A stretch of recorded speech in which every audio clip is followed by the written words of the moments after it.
Sekolah adalah tempat yang dirancang untuk mendidik dan membimbing siswa agar menjadi individu yang berpengetahuan, berkarakter, dan berprestasi. Namun, bagaimana kalau siswanya sendiri yang berkarakter jahat, individu yang egois, atau prestasinya digunakan untuk menyombongkan diri?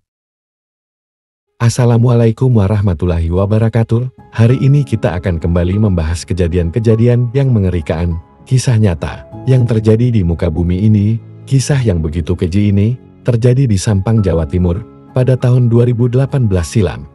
Ketika itu ada kasus yang sangat menggemparkan masyarakat sekitar, bahkan sampai menarik perhatian banyak pihak, di mana ada seorang guru yang tewas akibat dipukul oleh muridnya sendiri, lantaran tidak terima ditegur atas perilaku nakalnya saat mengikuti jam mata pelajaran sang guru.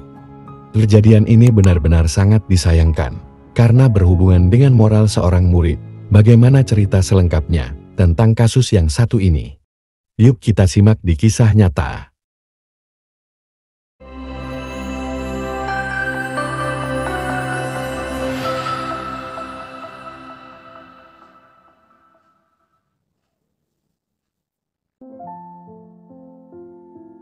Ini kisahnya di suatu daerah, tepatnya di Sampang, Jawa Timur. Ada seorang pria, sebut saja namanya Didi. Dia berusia 26 tahun. Dia sudah menikah dengan pujaan hatinya, yaitu seorang wanita berusia 23 tahun. Sebut saja namanya Cinta. Atas pernikahannya itu, jika dengan menikahi pujaan hatinya sudah sangat bahagia, kebahagiaan Didi semakin bertambah ketika dia mendapati istrinya tengah hamil, yang sebelumnya sempat keguguran, dan tanpa terasa usia kandungannya mulai menginjak 5 bulan. Didi merupakan pria yang sangat mencintai dunia seni. Dia merupakan seorang yang sangat bertalenta dan berbakat di bidang seni, mulai dari seni musik, seni lukis, seni peran, dan mungkin masih banyak lagi. Atas hal itu, Didi memiliki banyak karya di bidangnya tersebut. Selain itu, Didi ini terlahir dari keluarga seniman, sehingga memiliki bakat luar biasa di bidang seni. Sejak dia kecil, Didi mulai menggeluti dan berkecimpung di dunia seni. Prestasi yang dia peroleh di masa kecilnya sangat dikagumi. Hal ini terbukti pada tahun 2009 tepatnya saat Didi masih duduk di tingkat sekolah dasar, yaitu di SD Negeri Panggung 2. Didi pernah meraih juara 1 tingkat nasional.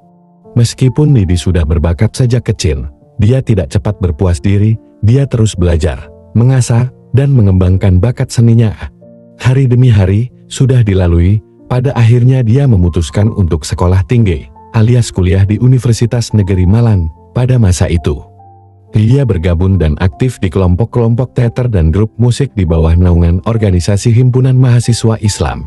Kemampuan berorganisasi Didi terbilang baik. Hal ini dapat dilihat saat dia dipercaya untuk memimpin sebagai Ketua Umum Himpunan Mahasiswa Islam Universitas Negeri Malang. Singkat cerita, Didi yang sudah lulus kuliah, dia terus melanjutkan berkarir sebagai guru. Pada tahun 2014, setelah lulus kuliah, dia diterima sebagai guru seni rupa di salah satu sekolah menengah atas di Sampang, Jawa Timur, tepatnya di SMA Negeri 1 Torjuan. Didi sebagai guru seni rupa, dia dinilai sebagai guru yang sangat bertalenta, bukan guru yang bukan di bidangnya, lalu bisa mengajar. Dia juga dikenal sebagai guru yang baik dan ramah, sehingga dia sangat dikagumi oleh rekan-rekan guru, para murid. Selain itu, Didi sudah mengajar di sekolah tersebut selama 3 tahun. Didi sebagai guru kedua, setelah guru pertama yaitu kedua orang tua murid, dia tetap berusaha bertanggung jawab membimbing dan mencerdaskan anak didiknya. Sobat kisah nyata, setiap orang dan profesi pastilah ada cobaan ataupun rintangannya, apalagi profesi seorang guru. Profesi ini sangatlah berat untuk dijalankan dibandingkan profesi lain, karena majunya sebuah bangsa tergantung kualitas sumber daya manusianya. Walaupun begitu, Didi sudah mempertimbangkan hal itu, yaitu beratnya menjadi seorang guru. Didi yang profesi sebagai guru kerap sekali menemukan tantangannya. Salah satunya adalah menghadapi murid yang kerap nakal dan membuatnya habis kesabaran. Ada salah satu murid Didi di sekolah yang bisa dikatakan cukup nakal dan menjadi tantangan baginya maupun guru lain. Muridnya tersebut sebut saja namanya Lila. Dia merupakan warga dusun Brekas, Desa Torjun. Remaja yang berusia 17 tahun tersebut diketahui merupakan bukan putra orang sembarangan. menurut berita yang beredar, ayahnya adalah kepala pasar Ongben.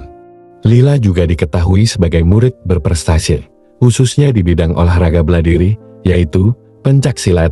Akan tetapi, dia dikenal sebagai murid yang nakal dan sering bermasalah dengan hampir semua teman dan juga guru. Lila dikenal sebagai orang yang temperamen dan dengan kemampuan bela dirinya, dia sering sekali berlaku semena-mena dan membuat keonaran. Bahkan orang tuanya sering dipanggil ke sekolah lantaran perbuatan buruknya. Hingga tibalah pada suatu hari, entah keonaran apa yang sudah dia lakukan sampai pihak sekolah bahkan kembali melayangkan surat pemanggilan kedua orang tuanya yang dijadwalkan pada hari Jumat, tanggal 2 Februari tahun 2017. Namun sobat kisah nyata, memang Lila ini dasar anak nakal. Sebelum hari itu tiba, tepatnya hari sebelumnya, pada hari Kamis, 1 Februari tahun 2017, Lila kembali melakukan kenakalannya. Kali ini saat mata pelajaran seni rupa berlangsung, yang mana di mata pelajaran tersebut rupanya merupakan mata pelajaran yang diajarkan oleh Didi. Saat itu, agenda pembelajaran mereka adalah pelajaran seni lukis. Lalu Didi memberikan mereka tugas lukis masing-masing di halaman depan kelas 11. Saat semua murid sedang sibuk dengan aktivitas melukisnya, Lila yang entah bosan, atau memang tabiat nakalnya saja, dia malah mengganggu teman-temannya. Dia bolak-balik ke sana kemari mengganggu tugas lukis temannya, dengan mencoret-coret hasil lukisan teman-temannya, sambil bercandaria atas perilaku kekanak-kanakannya itu, yang sangat mengganggu dan merugikan orang lain, membuat Didi kesal. Lalu mencoba menegur muridnya itu, agar Lila tidak membuat onar, dan fokus dengan tugasnya sendiri. Tapi justru Lila yang nakal, malah tidak bisa diatur, dia tidak menghiraukan teguran gurunya. Hal ini, membuat Didi menjadi kesal lalu mencoret pipi Lila dengan cat lukis.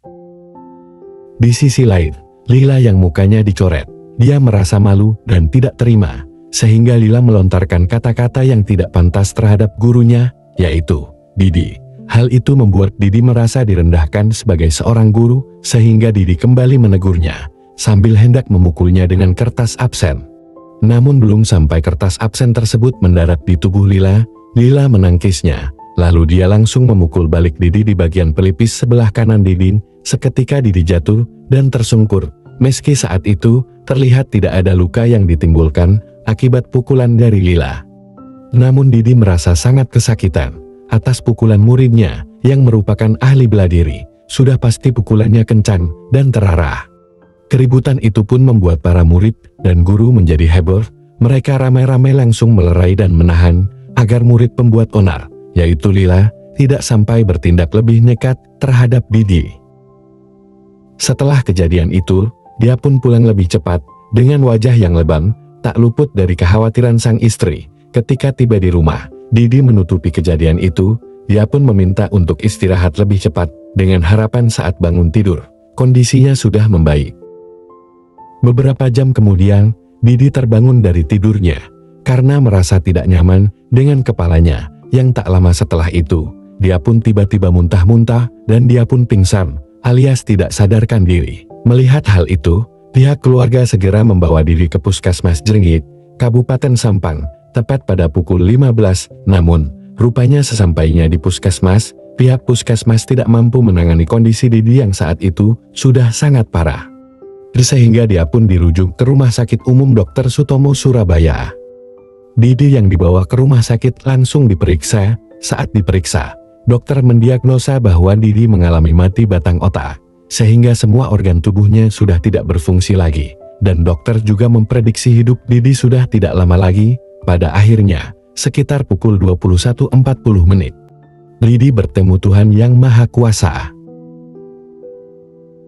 Kabar tewasnya Didi langsung menyebar ke seluruh penjuru sekolah, bahkan warga Sampang.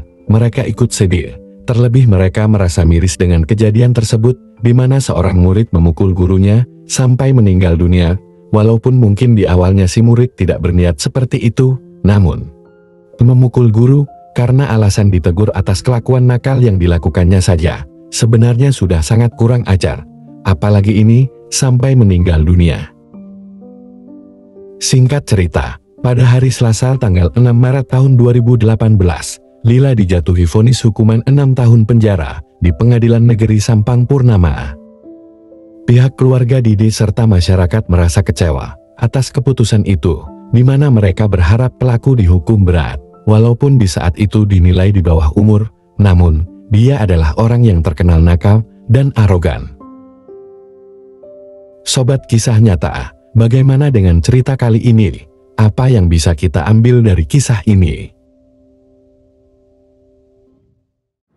Sesungguhnya, Allah mencintai orang-orang yang bertobat. Baik sobat, sampai di sini kisah nyata hari ini. Bagikan cerita ini ke keluarga kalian, agar mereka tahu juga bahwa kisah ini ada di kehidupan kita.